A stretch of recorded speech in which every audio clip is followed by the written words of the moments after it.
It's time once again for my weekly 100-pound grocery haul. This isn't a typical grocery haul on a bicycle, however, because I live in Seattle, and in Seattle you basically cannot avoid hills. And the route I'm taking has about 600 feet of elevation gain in under 7 miles. There are 4 areas where it's over 10% grade. 2 of them are over 15% grade. I'm going to show you how it's done, and I'm not going to be using a trailer. Okay, here's the bike all loaded up with groceries. 40 pounds of bananas, about 25 pounds in each bag, plus the weight of the bags and the box and everything else, about 100 pounds.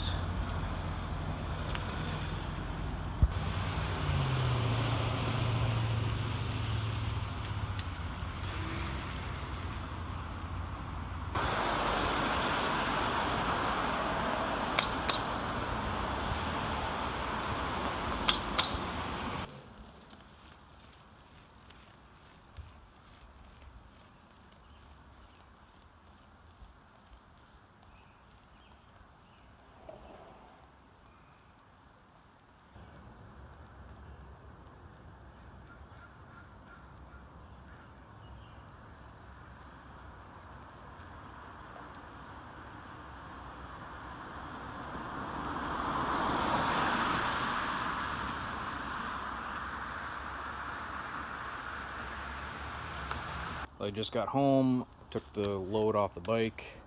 Just wanted to talk about kind of some tips on things you need to be successful with a lot of weight up hills, just a lot of weight on your bike in general.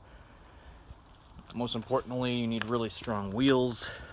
These are 32 hole 3 cross, so the angle that the spoke approaches the flange is it's like almost 90 degrees, not quite, but it's, you know, about as close as you can get. That's gonna take the load off the spoke and onto the hub. More of the weight anyway, more of the torque. So, and then these spokes I have are, if you can see, they're double butted. Camera doesn't want to focus, which means they're not quite as strong as like a straight gauge 2mm spoke, but because they're 32 hole 3 cross, kind of makes up the little bit of weakness there. And this rim is asymmetric, so the holes are drilled off center, and that aligns with the hub because the disc brake here, in case of the rear, the cassette pushes the flanges of pushes the whole hub off center, so the rim is off center, so it creates a stronger wheel. The spokes are more closer to equal tension, so you have a much stronger wheel, so you can get away with these lighter weight spokes. The other thing you need, I'd say, even if you don't live in a hilly area, is good brakes, because you need to be able to stop with the traffic and stoplights, stop signs, and all that stuff. Safety is very important. So just make sure you don't have to have disc brakes, but just make sure you have well-maintained, high-quality brakes. Lastly, you need very good gearing. If you have anything less than a 1-to-1, you're not really going to make it up hills unless you're, you know, some kind of pro. But even then, when you have a weighted bike, you're not able to use your your skills on the bicycle to your advantage the same way as if you don't, you didn't have any weight on the bike. So I'd say I have a 36/40. That's the lowest ratio I can get here, and that just enables me to get up the hills out of the saddle comfortably. I could probably do it with a 1-to-1, but I wouldn't really want to.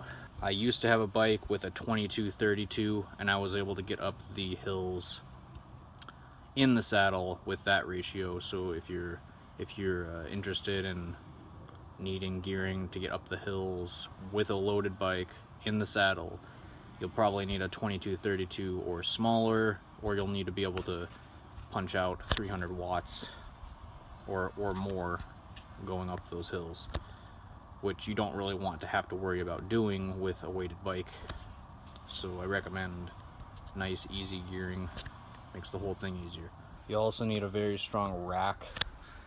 This rack is made by Bontrager. It's rated for 55 pounds, but as you can see, I loaded up with nearly double that, and it does fine, no problems. I just don't take it off curbs and over potholes. I'd be very, very careful with it. So I'd say get one rated for 55 pounds or greater, and you'll be just fine carrying 100 pounds of cargo. That's all I got for this video. Thanks for watching. Stay tuned for more.